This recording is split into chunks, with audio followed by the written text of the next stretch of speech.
So look, as much as we want to try and publicly vilify people and make them guilty, if they're innocent, we must come again and say they're innocent. So when this story broke out, I saw this was a crazy story.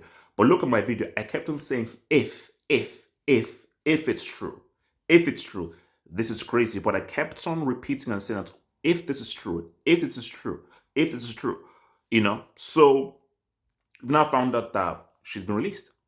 She's been released from custody with no charge because nobody has any evidence that she did this. Because I thought if you're doing this, this would be pretty wild. So currently the police are still continuing their investigations.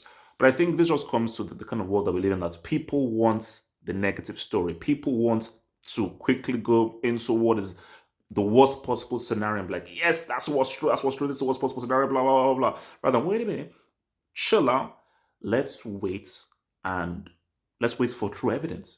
Because we live in a world where, like, it's so much of the Me Too movement where an accusation is proof of guilt. So even if you're proven innocent, because you were accused, you're still messed up, which is the weird thing of how the Me Too movement has sort of happened. I think with this though is that, but I told you, like, this is pretty crazy. I know Tonya Harding did something similar before, but this is a pretty crazy thing to do, which is why I kept saying, if this is true, because it's hard to believe, but if this is true, this is pretty wild. But as we've seen now, apparently I think she drove the lady home and the lady was taken out for some guys beating up. So my question is, who would want to beat her up?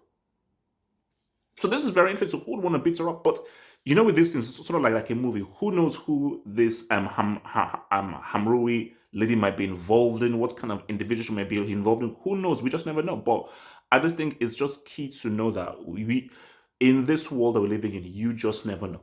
You just never know what's going to be pop up of my. But man, look, as of right now, there's no evidence as of right now. Miss Aminata Diallo, she is innocent of all of the charges brought against her, and she didn't, as far as we know, there is no proof or evidence that she hired some people to beat up her teammates so she can keep her place, which is exceedingly a wild, super freaking crazy thing to even freaking think of doing, man. So, let's keep it real.